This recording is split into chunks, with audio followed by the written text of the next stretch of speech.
dans ce séminaire. Alléluia. Il y a une harmonie spirituelle, un sentiment pour Dieu.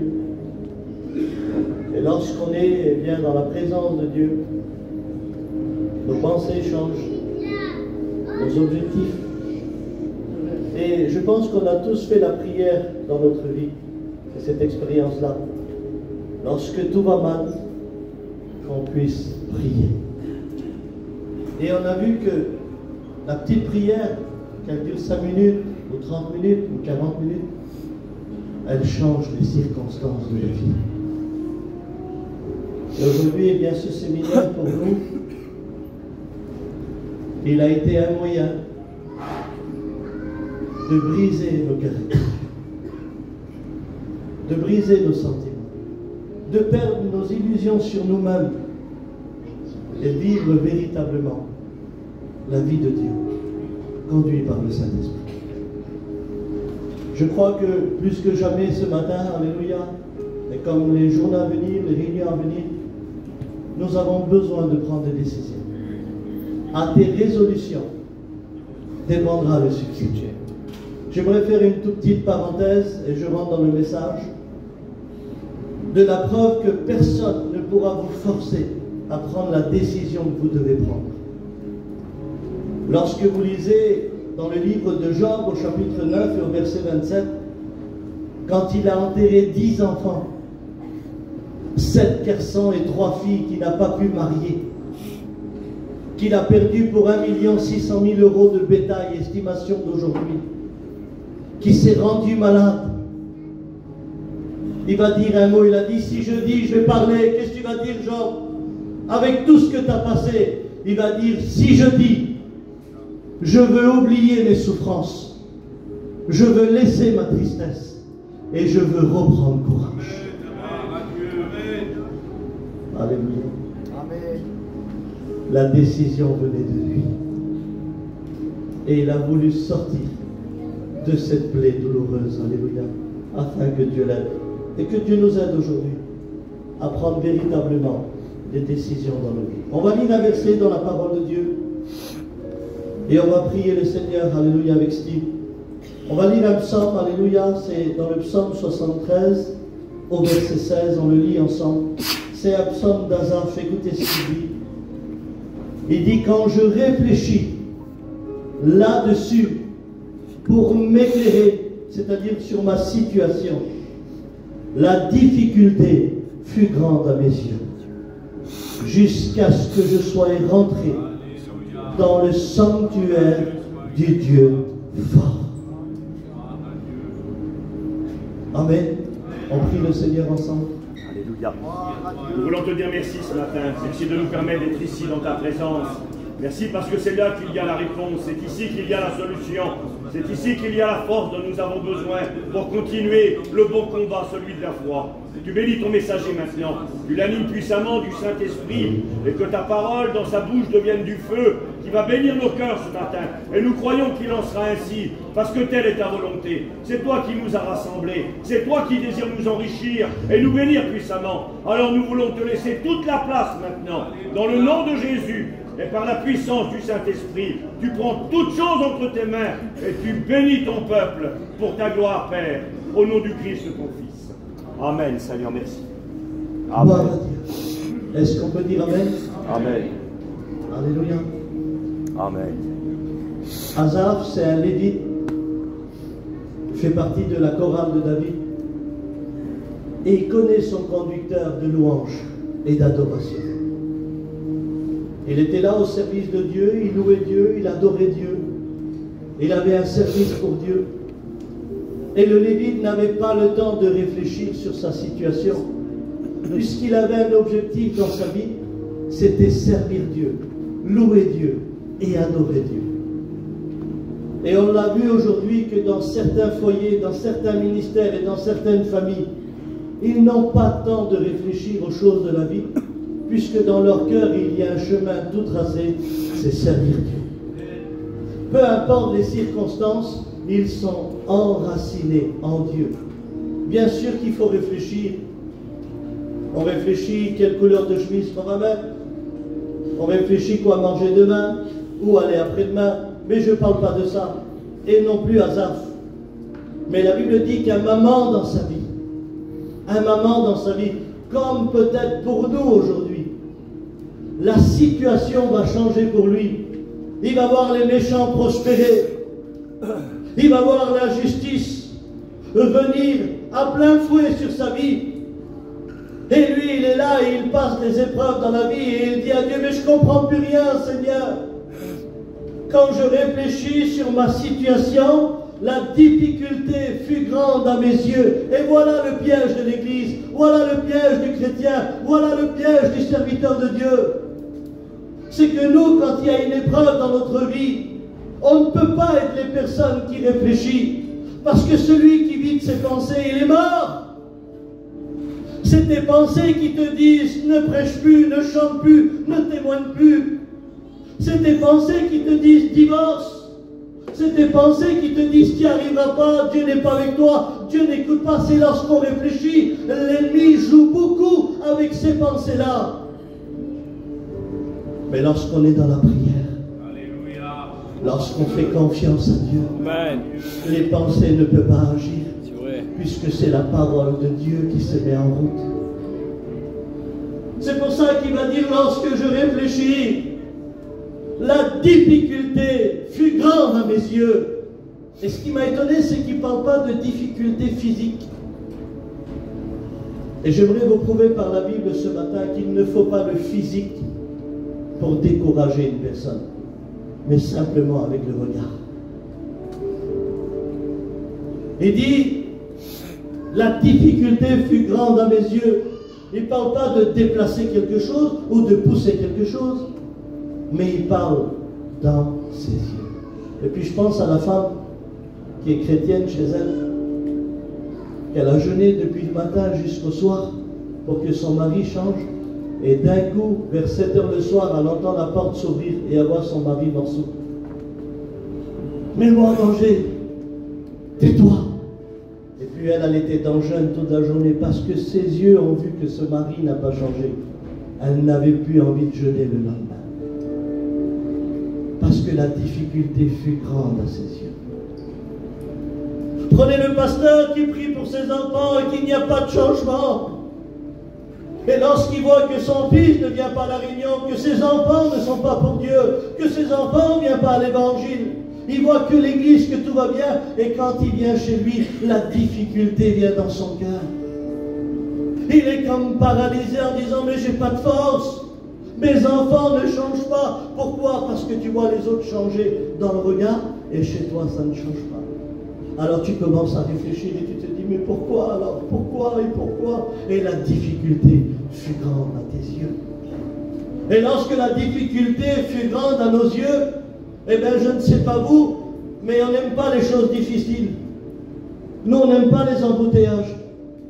Il y en a plein chez nous. On n'aime pas quand on va aux commissions et que c'est le caddie à nous de la voie au ballon. Surtout les caddies, c'est notre caddie à nous. Ça, vous ne l'a jamais fait? Quand tu arrives à la caisse aux commissions, c'est quand tu arrives toi qu'elle change de caisse. C'est pas possible. La difficulté, on n'aime pas. On n'aime pas quand tout est difficile. On n'aime pas quand tout est compliqué. On aime bien nos commissions, il n'y a pas d'embouteillage. On aime bien faire nos papiers, qu'on n'a pas besoin de passer la journée. On aime bien la facilité. On aime bien être tranquille dans notre esprit. La difficulté, on n'en veut pas. Pourquoi? Parce que la difficulté paralyse le foyer. La difficulté paralyse les sentiments. La difficulté paralyse la prière. Pourquoi? Parce qu'on n'aime pas le difficile. On n'est pas habitué. Un jour, j'ai vu un père donner tout à son fils. Le petit, il est comme ça. Les sous, les derniers iPhones. Enfin, tout ce que le père pouvait donner. Et lui, je le connais, c'est mon cousin. J'ai mon cousin, qu'est-ce que tu es en train de faire? Mais t'as vu, il est petit. Oui, mais il va grandir. Et quand il sera grand, tu ne pourras plus donner tout ça parce que tu dois servir Dieu. Pendant que tu peux le faire, fais-le, mais quand il va grandir, il ne connaîtra pas, lui, il veut tout ça soit simple, et il aura un caractère. Apprends-lui déjà que demain, il faudra se débrouiller, il faudra affronter la difficulté. Enseigne déjà Et aujourd'hui, c'est ce que j'aimerais te dire. Peut-être que tu es comme Asaph, tu ne sais pas affronter la difficulté. Mais Asaph dit, jusqu'à ce que je rentre dans le sanctuaire du Dieu fort. Jusqu'à ce que je rentre dans le sanctuaire du Dieu fort. Et ça nous l'a fait. Combien de fois on était en miettes avec nos familles, avec nos foyers, qu'on était en miettes, qu'il y avait la bagarre, qu'il y avait les problèmes, qu'il y avait les difficultés, que personne ne savait. C'était toi, ta femme et tes enfants, personne ne savait ce qui se passait chez toi. Ça a duré pendant 15 jours, pendant 20 jours, personne ne savait. Et que le dimanche matin, tu es parti au culte. Et que le petit pasteur, il a prêché 10 minutes et qu'il a dévoilé toute ta vie et que toutes tes pensées ont changé. Parce que tu étais rentré dans le sanctuaire du Dieu fort. Parce que tu ne voulais plus vivre de tes pensées, mais de la parole de Dieu. Amen. Et cette difficulté-là, parfois, elle est compliquée. Elle est difficile. Et un jour, j'étais faire un travail avec un copain. Les Roms, ils vont encore certainement rigoler de moi, mais c'est pas grave. Et c'est un copain qui me dit, tu vas venir faire les lingages avec moi. Alors, je dis d'accord, je ne savais pas ce que c'est moi les lingages. Ben, il dit, tu vas voir, on va couper des arbres, on va couper des branches, on va faire du travail. Et quand je vais avec lui, donc on trouve un travail, c'est un grand sapin. Et quand on trouve le travail, alors je suis rempli de joie dans mon cœur. Je n'ai pas de fatigue. Devant moi, j'ai vu le Leclerc, l'essence, le McDonald's pour les petits. Donc ma journée, elle était faite, c'est bon, je suis content, je vais travailler. Et il me dit, écoute Abraham, moi je monte, je coupe les branches et toi tu charges. Je dis d'accord. Alors il coupe les branches de 2,50 m. Il coupe, qu'est-ce que je fais? Je prends les branches, je charge. Je prends les branches et je charge. Je fais 10 aller-retour. Mais pas une sueur, je suis rempli de joie. Mais ce que je ne comprends pas, moi, c'est que pendant que je ramasse, lui, il coupe et il coupe. Et quand je reviens, mes yeux regardent sur le tas et j'ai vu que le tas n'a pas diminué. Et quand il n'a pas diminué, je me suis dit, tous les allers-retours, c'était pour rien. Et d'un coup, j'avais plus de force. Parce que mes yeux ont vu que le tas n'a pas diminué. Je dis, frère, il me dit quoi? Je dis, arrête. Il me dit, pourquoi? Je dis, arrête tout. Il me dit, qu'est-ce que tu veux, Abraham? Je dis, arrête, j'enlève le tas et après tu recoupes. Alors il ne comprend pas, il dit, d'accord, vas-y. Je fais 7-8 allers-retours, je prends. Et quand je reviens, je vois le tas diminuer à mes yeux et les forces revenir. J'ai vu que ma difficulté commençait à changer. Et c'est peut-être ce que tu vis chez toi en ce moment. Tu vois que tout ce que tu fais, rien ne change. Eh bien, Dieu va permettre que les choses s'arrêtent aujourd'hui. Que tu puisses voir que tous tes efforts vont payer. Que tous tes efforts vont payer. Alléluia. Un jour, j'avais ma soeur qui était malade. Elle s'évanouissait. Et c'était une situation très compliquée. Alors on allait tous les jours chez ma soeur. Elle ne pouvait plus aller au magasin, elle ne pouvait plus faire à manger, elle ne pouvait plus prendre soin de ses enfants. Et comme c'était ma soeur, ça me faisait vraiment quelque chose dans mon cœur. Et tous les jours, c'était la même vie. Il fallait aller là-bas, voir si ça va. Et pendant cette même période, je n'arrivais pas à travailler. Alors c'était très dur. D'un côté, c'était ma soeur. De l'autre côté, c'était mon travail. Et la situation familiale. Il n'y avait pas de sous pour manger, pas de sous pour mettre de l'essence. Et il fallait s'occuper. Alors j'étais dans une situation très compliquée. Et c'était la période de juin. Tous les jours, mes yeux voyaient ma soeur et ma situation. Tous les jours, je voyais ma soeur et ma situation. Et là, ça réfléchissait. Ça réfléchissait tellement que ça chauffait. Je ne pouvais plus rester avec mes enfants, je ne pouvais plus rester avec ma femme, je ne pouvais plus rester chez moi, tellement que ça chauffait dans ma tête. Et d'un coup, j'ai pensé à quelque chose. C'était la période de juin. J'ai dit, Cathy, on s'en va. Elle me dit, on va où? Je dis, on va à Gien. Et ta soeur? Je dis, Dieu va s'en occuper. Mais on n'a pas de sous. Je dis, Dieu va pourvoir. On a accroché, on est parti. Vous avez vu le petit chemin de Gien? De loin, vous ne voyez pas le chapiteau? Les deux couleurs jaune et bleu ont enlevé la dépression. Vous savez pourquoi? Parce qu'il y avait un moment où mes yeux devaient voir l'œuvre de Dieu. Et pas simplement mes problèmes. Et aujourd'hui, c'est ce que tu dois vivre. Avant de venir au séminaire, tu avais les yeux sur ton problème, tu avais les yeux sur ta difficulté, tu avais les yeux sur ta situation. Mais aujourd'hui, Amen. Alléluia, tu as les yeux sur l'œuvre de Dieu. Amen. Tu vois que les gens prient, tu vois que les gens chantent, tu vois que les gens louent Dieu. Tu vois que les séminaires se font, tu vois que les ministères prêchent, tu vois que les situations changent. Et tu as besoin aujourd'hui que tes yeux voient l'œuvre de Dieu. Et c'est ce que tu vis en ce matin. Alléluia. Alléluia. Amen. Abraham, est-ce que Dieu voit nos yeux? Dieu regarde nos cœurs. Dieu regarde sur nous. Mais tu penses que Dieu regarde nos yeux? Alléluia. Isaïe 41, verset 10. Ne crains rien, car je suis avec toi. Amen. Ne promène pas des regards inquiets, car je suis ton Dieu. Alléluia. Ne promène pas des regards inquiets. Parce que Dieu savait que par rapport à notre regard, on devient fragile. Par rapport à notre regard, on devient compliqué. Par rapport à notre regard, on se décourage très vite. Par rapport à notre regard, on se déstabilise très vite. Il dit, ne promène pas des regards inquiets. Hasard dit difficulté, Dieu encore plus profond. Il dit inquiet. Et la Bible dit que l'inquiétude, parce que lorsque c'est difficile, on devient inquiet. Comment je vais faire? Et mon fils, son mariage. Et ma fille, peut-être que son mari l'a tué. Et puis comment je vais faire? Je suis pris dans cet engrenage, je ne peux plus revenir en arrière, je me suis endetté, je dois payer. Et comment je dois faire ceci? Et mon beau-frère, et ma mère, elle va être tout seul, comment je dois faire? Elle et ma famille, ils ne sont pas en accord ensemble, comment je vais faire pour supporter tout ça? Et puis tu es là. La difficulté te rend inquiet. Et la Bible dit que l'inquiétude dans le cœur de l'homme là-bas, mais une bonne parole. Une bonne parole le réjouit. Vous voulez un bon exemple de ce verset?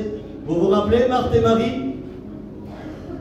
Marthe, elle était là, elle voulait servir, elle voulait savoir si Jésus avait faim, si Jésus avait soif, elle voulait savoir si les disciples avaient mangé, elle était là, elle était agitée, elle allait partout. Et puis Marie, elle savait elle, que Jésus n'était pas venu pour manger, mais il était venu prêcher le royaume des cieux. Alors elle se met à genoux et elle ne complique pas, elle écoute. C'est pour ça que Jésus va dire, Marthe, Marthe, tu t'inquiètes et tu t'agites pour beaucoup de choses. Une seule chose est nécessaire. Marie, ta sœur, a choisi la bonne part. Alléluia. Elle a choisi de ne pas vivre inquiet. Elle a choisi de ne pas paniquer. Elle veut écouter la parole de Dieu. Mais toi, alors je me suis souvent dit pourquoi qu'il a dit 2 fois le nom. Quand est-ce que vous avez dit 2 fois le nom de vos enfants? Moi, je vais vous dire quand il était loin. Moi, j'ai un fils, il s'appelle Josué. S'il est à 1 mètre, je dis Josué. Mais s'il est à 10 mètres, Josué! Josué! Normal, il est loin. Eh bien, laissez-moi vous dire. Marthe, elle était présente de corps, mais loin d'esprit. Alors que Marie, elle, corps, âme et esprit, Amen. a adoré Dieu. Oui, il faut que je te le dise, la difficulté et l'inquiétude t'emmènent à la réunion, te fait asseoir à la réunion, mais elle t'emmène loin de la réunion. Je le redis, il faut que je le redise. L'inquiétude et la difficulté te ramènent à la réunion, te fait asseoir à la réunion, mais t'emmène loin de la réunion. Et au moment où je prêche, tu as pensé à toutes tes difficultés dans ta vie. Mais aujourd'hui, la parole de Dieu va réjouir ton cœur. Amen. Va réjouir ta vie, alléluia. Alors le mot abattre. Et puis, je ne savais pas trop ce que c'était le mot Abattu, abattre. Alors abattu, je sais que c'est quelqu'un qui n'en peut plus, quelqu'un qui ne se relève plus, quelqu'un qui est compliqué. Et on a trouvé un autre travail, des langages. Et j'aimerais vous partager aussi cette expérience. Le client dit, je veux abattre l'arbre. Alors moi, je ne sais pas, Alex, je demande au garçon, je dis, c'est quoi qu'il veut le monsieur? Un beau cerisier dans un beau jardin, l'arbre une merveille. Ben tu vois, il dit à Abraham, il dit, coupez les branches et les linguer, couper sur le côté, c'est un rideau, ils disent, et couper plus, c'est le rétrécir. Mais abattre, il n'existera plus. J'ai dit, moi pas que tu vas couper le beau cerisier, il ne va plus exister. Et il me dit, si, tu vas voir, il dit, va me chercher les tronçonneuses. Je vais chercher la tronçonneuse, il met l'échelle, il démarre. Et devant moi, morceau par morceau, le beau cerisier, il commence à le couper. Et je vois les morceaux tomber. Le beau cerisier qui était devant moi devient des morceaux. Et il tombe par terre jusqu'à le couper à ras. Et j'ai compris quelque chose dans ma vie. C'est que l'inquiétude, quand elle vient dans nos cœurs, elle ne vient pas élinguer. Elle ne vient pas rétrécir. Elle vient abattre. Et quand elle vient abattre, l'inquiétude, elle commence par le haut. Elle commence par les pensées. Et en ce moment où je prêche, t'écoutes la tronçonneuse. Ça tronçonne jour et nuit ici. Et quand ça commence là, ça atterrit là. Tu n'as plus envie de prier, tu n'as plus envie de parler, tu n'as plus envie d'expliquer ta vie. Ça vient là, tu as une boule ici d'angoisse. Et cette angoisse-là, elle t'étouffe, elle te fait croire que tu es tout seul et que tu t'en sortiras pas. Elle va vers les pieds, tu ne vas plus nulle part, tu ne fréquentes plus personne, tu restes tout seul dans ton coin, jusqu'à être déraciné. Mais aujourd'hui, je te le dis au nom du Seigneur Jésus-Christ. Amen. Même si tu écoutes les bruits des tronçonneuses, cette parole que tu écoutes ce matin, alléluia, elle va te rendre la joie, elle va te rendre la paix, elle va réjouir ton cœur, alléluia. Quelle importance de ne pas vivre de nos pensées, mais vivre de ce que Dieu nous dit, vivre de la parole de Dieu. Un jour, j'étais dans une réunion et j'ai écouté une chrétienne faire cette prière. Tu sais ce qu'elle a dit, mon âme? Quelle école d'être à l'écoute de ta parole. Amen. Elle n'était pas là pour expliquer des choses à Dieu, elle était là pour apprendre de Dieu. Et ça devrait être nos réunions. Alléluia. Alléluia. Amen.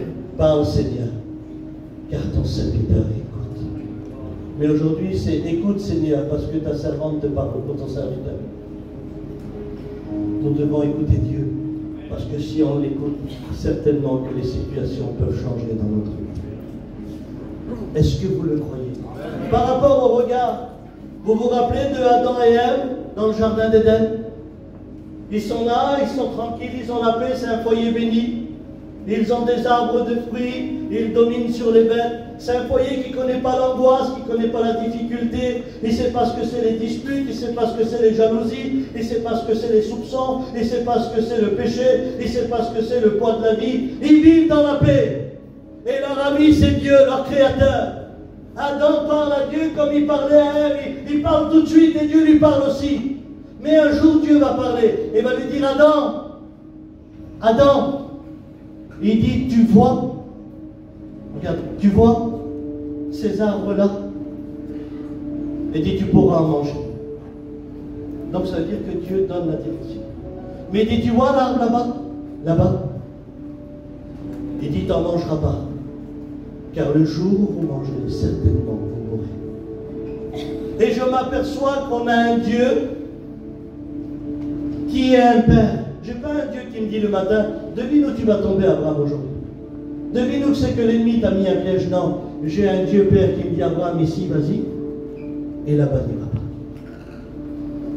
Plus amour, vous ne pourrez pas trouver. Et puis là, ils sont dans le jardin, et puis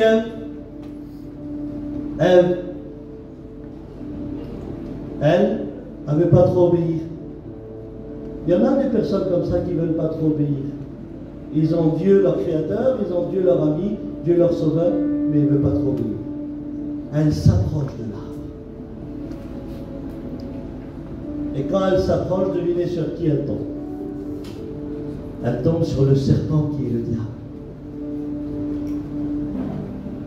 Le diable, c'est celui qui n'a pas voulu garder sa dignité et qui a voulu être plus haut que Dieu. Il a voulu être, parce que c'était un ange, et les anges n'ont pas voulu garder leur dignité. Et quand il est parti du ciel, il a emmené des anges avec lui. Elle ose parler avec lui. Et elle dit, Dieu a dit qu'on ne doit pas manger. Ah bon? Non. Quand vous allez manger, vos yeux vont s'ouvrir et vous allez être intelligent et vous allez connaître le bien et le mal. Regardez quel séducteur, le diable. C'est pour ça que Dieu a dit, n'y va pas. On leur dit, il va te rouler, n'y allez pas. Écoutez-moi, moi, si vous m'écoutez, vous aurez la vie, n'y allez pas. Vous savez ce que dit la Bible? Écoutez-moi bien. Elle vit à la vue. Elle vit que l'arbre était beau à la vue et agréable à manger. Et je me pose la question, pourquoi qu'elle n'a pas vu ça sur ce que Dieu a ordonné? Pourquoi qu'elle n'a pas vu que les arbres étaient beaux et agréables à manger sur ce que Dieu a ordonné? Vous ne voyez pas, dans le monde où on vit, on est plus attiré à ce que Dieu interdit de ce que Dieu nous permet. On est plus attiré par les choses de la vie que par les choses de Dieu. C'est pour ça qu'il y a un combat entre la chair et l'esprit. Pourquoi que Ève, elle vit que l'arbre était beau à la vue et agréable à manger? Parce que le diable a mis en valeur ce que Dieu voit comme de la boue.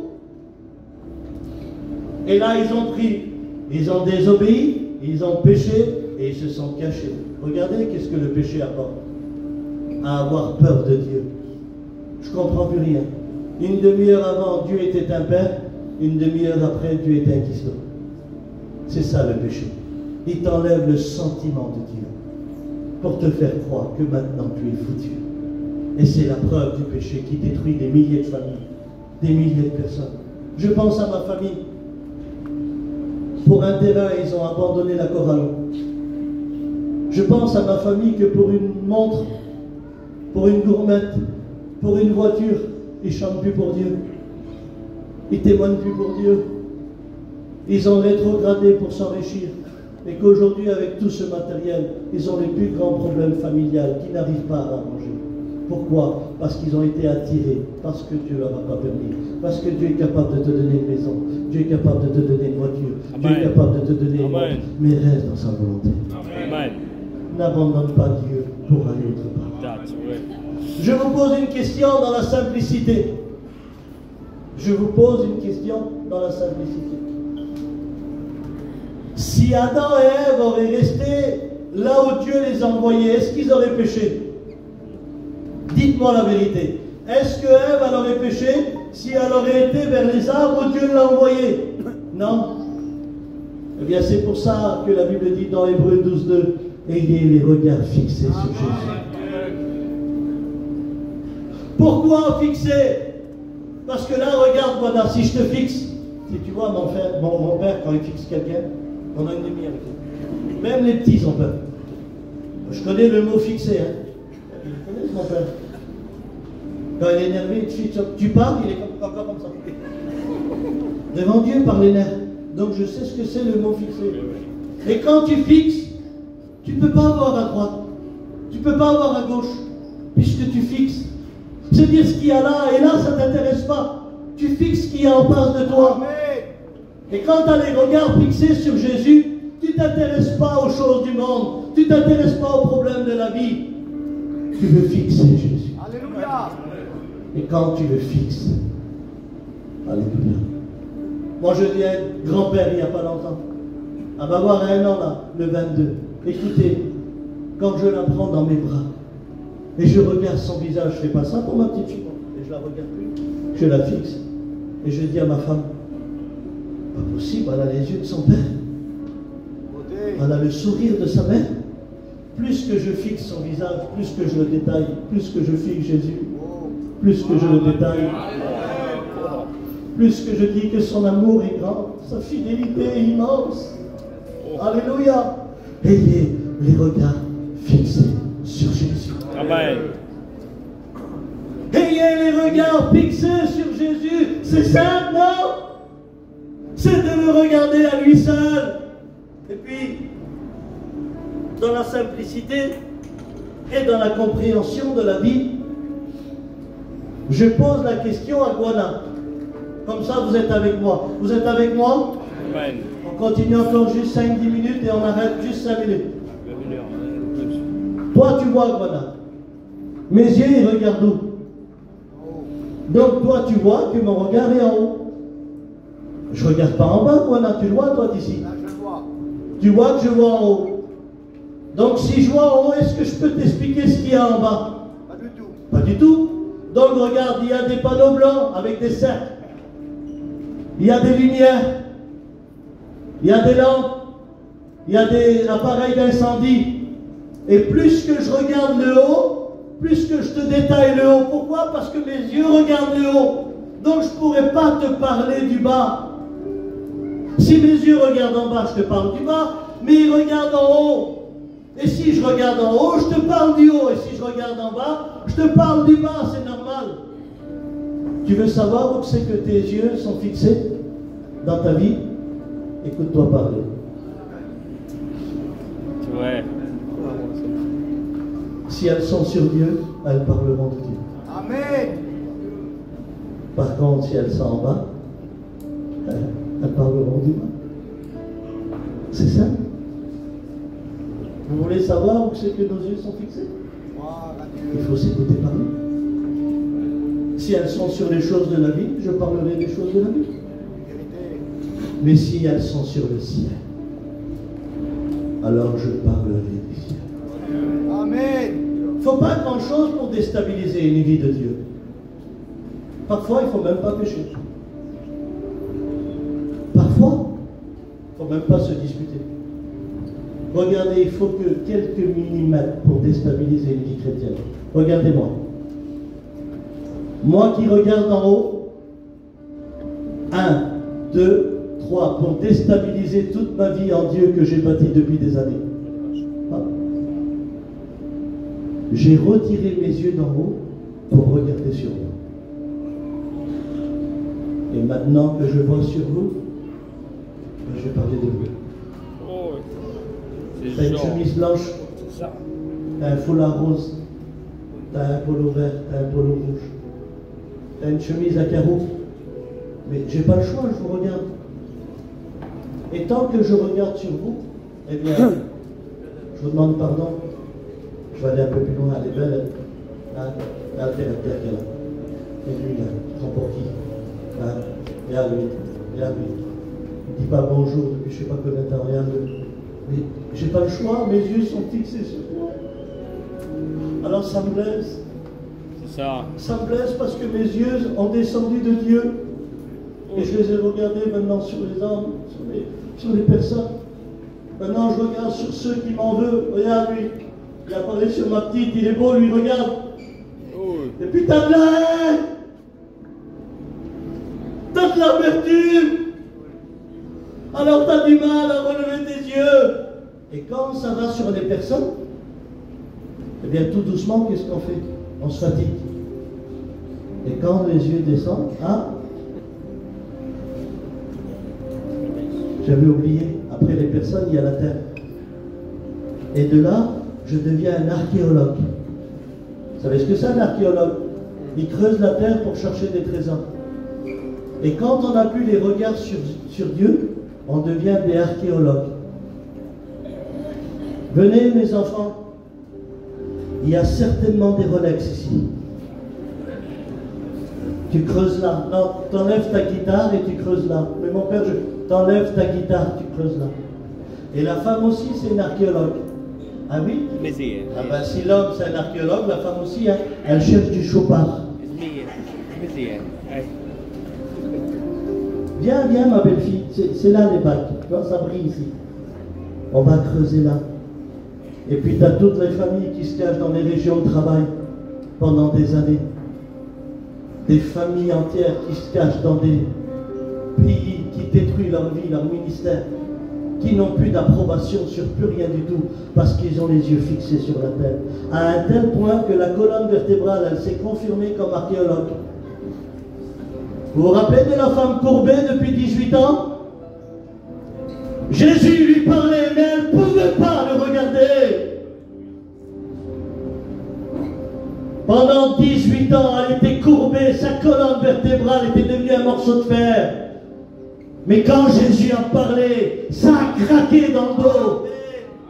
Et quand ça a craqué, elle a levé les yeux vers Jésus. Et Jésus l'a libérée. Et aujourd'hui, il y a des colonnes vertébrales qu'il faut qu'ils craquent. Il faut que tu enlèves les yeux de la terre des hommes pour regarder sur le ciel. Quand je tourne mes regards vers l'éternel, mon visage est rayonnant. Dites-le plus fort. Alléluia. Je lève les yeux vers les montagnes. D'où me vient le secours? Le secours me vient de l'éternel qui a créé le ciel et la terre. Alléluia. Alors il y en a qui disent: fais descendre ta gloire, fais descendre ton feu. Seigneur, je voudrais une chose ce matin. Relève ma tête de quelques millimètres.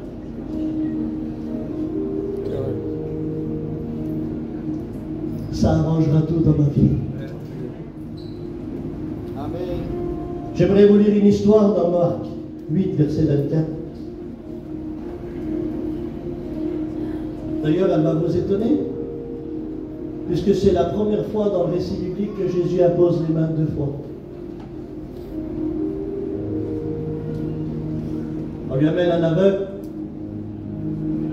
On lui dit: que veux-tu que je te fasse? Il dit: que je retrouve la vue. Jésus prie pour lui. Et quand il prie pour lui, regardez Jésus. Que vois-tu? Seigneur, je vais te dire ce qu'il va voir à toi, parce qu'il t'entend. Mais regardez comment que Jésus est merveilleux, il pose la question. Et vous savez, ce n'est pas inutile lorsque Jésus nous pose des questions. Alléluia. Car, où est ton frère? Ah, petite question, il venait de le planter. Il venait de le tuer. Il lui avait posé la question. Vous vous rappelez, Élisée, qu'est-ce qu'il dit sur son serviteur qu'il a été prendre les sous de Naaman? Où étais-tu? Question. Mon esprit n'était pas tranquille. Que vois-tu? Puis il fait ça.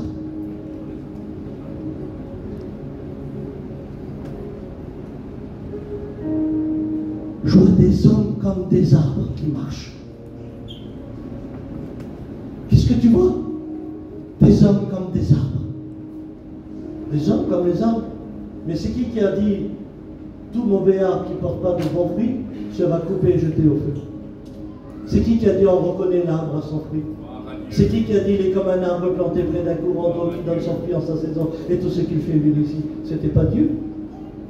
Lui, il voit les hommes comme les arbres. Imaginez-vous qu'il aurait parti. Il marche, voilà, il tombe sur son homme. Mon homme, viens voir! Viens voir! T'as plus de branches? Sur tes branches? Qu'est-ce qu'il dit? Mon homme, je vois là. T'as plus de branches? Qu'est-ce qui s'est passé? Il voit un autre, t'as plus de feuilles. Il voit un autre, mais tes branches sont cassées. Et au lieu de témoigner, il aurait jugé, critiqué. Il l'aurait attesté. Vous savez ce que la Bible dit? Il lui a imposé les mains. Amen. Et il dit: maintenant, que vois-tu?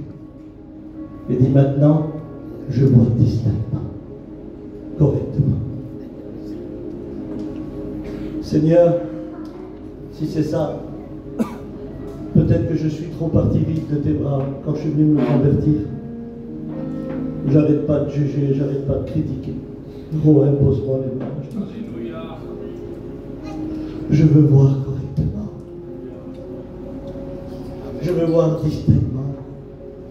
Je veux plus voir les défauts des autres. Je veux voir clair. Je veux voir avec tes yeux.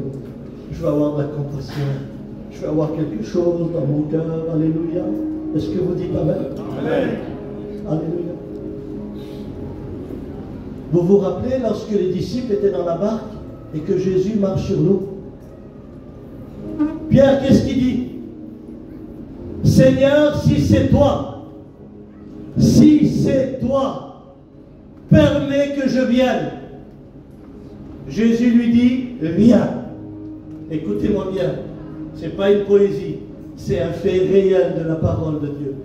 Pierre commence à sortir de la barque. Écoutez-moi bien. Tant qu'il a ses regards sur Jésus, l'impossible devient possible.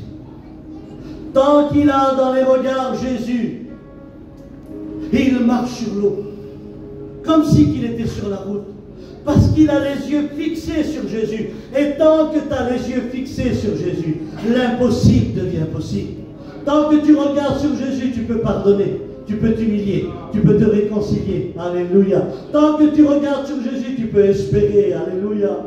L'espérance dans un cœur d'un chrétien et d'une chrétienne, c'est l'un des plus grands trésors au monde. Espérer que Dieu change, croire que Dieu peut bouleverser, avoir les regards sur Jésus. Et c'est ce que tu étais avant.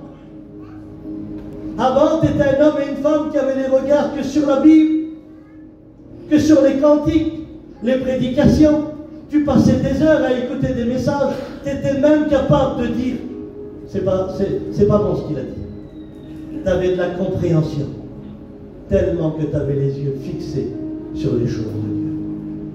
Mais vous savez ce qui va se passer avec Pierre? Regardez, il ne faut pas grand-chose pour couler. Comme pour le ciel, regardez, un tourbillon s'est levé. Et ça fait ça. Alors je ne sais pas vous, est-ce que Gadar t'a déjà calmé un tourbillon toi? Non? Et toi? Et tout, Johnny? Les twisters? Est-ce que vous avez déjà calmé, vous, des tourbillons? Dites la vérité. Jamais de la vie. Et regardez Pierre. 1, 2, 3. Lui qui regardait sur Jésus, il a voulu voir d'où venait le tourbillon.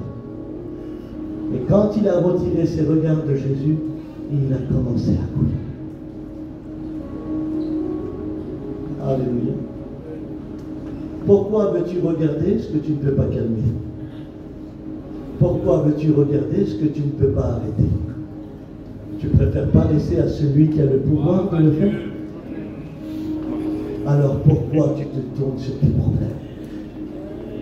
Pourquoi tu te tournes sur ton inquiétude? Pourquoi tu te tournes sur ta dépression? Tu as peur de tomber encore dans la dépression? Tu as peur, ça te ronge du matin au soir? Pourquoi tu regardes les yeux ce que tu ne peux pas arrêter? Et quand il a coulé, il a dit un mot. Seigneur, sauve-moi! Il était vrai, il a vu le tourbillon et il est tombé. Mais nous, on n'est pas Pierre, on est des robes, on nage. Ah oui, hein. On ne va pas dire à Jésus qu'on a coulé. Hein. Ça va? Tout va bien. Et chez toi, tout va bien. Tu dis que tout va bien, hein, tu dis bien. Allez, on nage. Séminaire en Espagne, allez, natation. Mais en fait, on a coulé déjà depuis à la maison. Mais natation. Il y en a, je les connais, hein, ils sont mis en arrière. Oh. Ah oui, ils ont leur bonnet, leurs lunettes, les trucs pour pas avoir de l'eau dans le nez. Des champions de la natation. Ils ne veulent pas le dire qu'ils ont coulé. Oh. Ils ne veulent pas le dire. Je l'ai fait cette vie-là. C'est vrai. Arrivé à un moment, tu te fatigues et tu ne peux plus nager. Et dans l'eau, quand tu ne nages pas, ça va plus en profondeur. Tu ne veux pas crier aujourd'hui comme Pierre? Seigneur, sauve-moi. J'ai tourné mes regards sur le problème et je ne t'ai pas fait confiance. Vous savez ce que Jésus a fait? Il lui a dit, c'est bon, remarche. C'est pas grave, tu recommences, allez, viens, marche. Non. Et il l'a pris, il l'a mis dans la barque. Vous savez pourquoi? Parce qu'en un mot, il lui a dit, écoute, je t'ai pas appelé à marcher sur l'eau, Je t'ai appelé à prêcher ma parole, à libérer les démons, alléluia, à chasser les démons, à libérer les personnes, à prêcher l'évangile. Je ne t'ai pas appelé à marcher sur l'eau. Et il y en a plein qui veulent faire des exploits. J'aimerais m'adresser aux frustrés.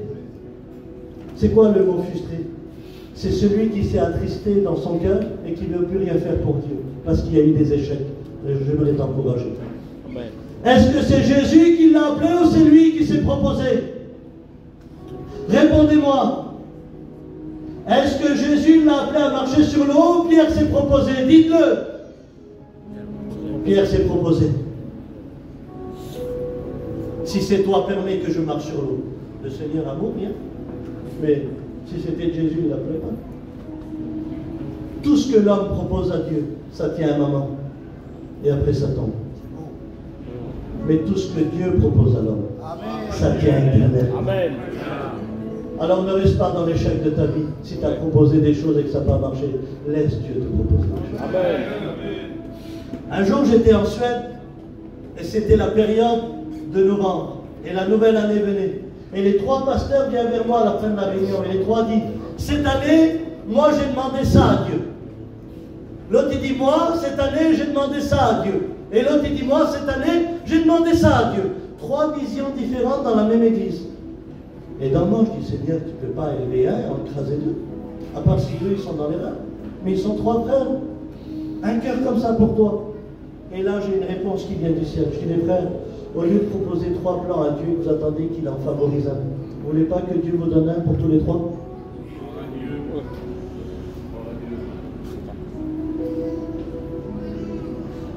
Et je pense que ce matin, nous avons besoin que Dieu nous donne une chose pour nous tous.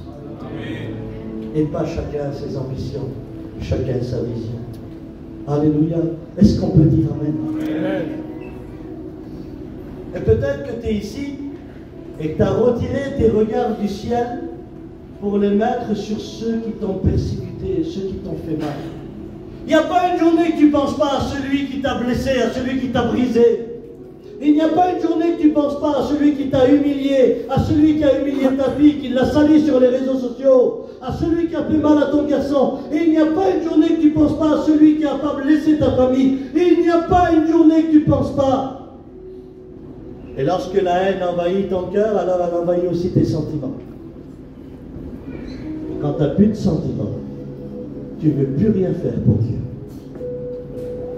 Tu te dis, je ne suis pas bien. Vous vous rappelez d'Étienne, ce merveilleux disciple de Jésus-Christ? Qu'est-ce que dit la Bible? Ils vont prendre des pierres. En Orient, il y a deux lapidations. La première lapidation, c'est qu'on te lapide et ton corps, il est tout entier. Et on te jette des pierres. Et la deuxième, c'est qu'on fait un trou, on creuse, on met ton corps et on lève juste la tête pour ne pas te louper. Lui, c'était son corps tout entier. Et ceux qui prenaient la pierre avec de la haine, après leur avoir prêché le message rempli du Saint-Esprit, ils prennent la pierre avec de la haine, et ils ne sont pas là pour le blesser, ils sont là pour le tuer. Croyez-moi que ceux qui prennent les pierres contre nous, ils ne sont pas là pour nous blesser, mais ils sont là pour qu'on n'existe plus. Et c'est la vérité. Et quand ils jetaient la pierre, alors certainement le coup venait là. Le coup venait là, le coup venait là. Le coup venait là et ça faisait mal. C'était des vraies pierres. Si Étienne aurait tourné ses yeux vers celui qui a jeté la pierre, il aurait dit, pourquoi tu fais ça toi? Je ne peux plus te voir.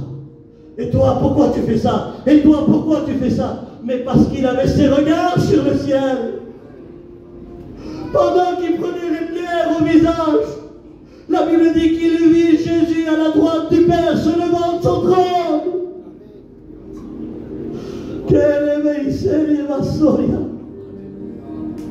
Ouvrir les bras pour l'accueillir.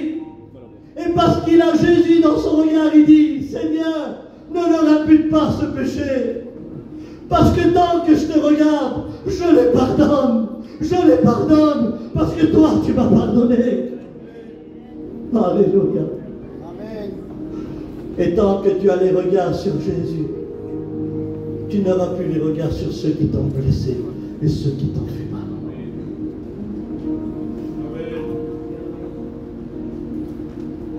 J'espère et je le crois mais de tout mon cœur. Allez, Kevin. J'espère que ce séminaire, ça ne sera pas ça pour certains d'entre nous. Où il faudra toujours quelqu'un pour t'aider à regarder au ciel. Non, non, regarde pas à gauche, c'est rien, c'est ton beau-frère, il se dispute avec toi, c'est rien. Regarde en haut, regarde en haut. Non, non, regarde pas là, c'est le gars de haut, tu sais, il veut t'enrichir. Non, non, non, non, regarde en haut, j'espère. J'espère qu'il n'y aura plus personne pour te tenir la tête. Parce qu'il y en a, je le dis en vérité. Les séminaires tiennent nos têtes. Une fois qu'ils se terminent, c'est un gyrophare, ma tête. Oh. Les loisirs, le monde, les bijoux, les... Allez! T'as des vertiges comme ça, hein? Qui donnent des nausées à ton foyer, tellement que tu veux tout faire.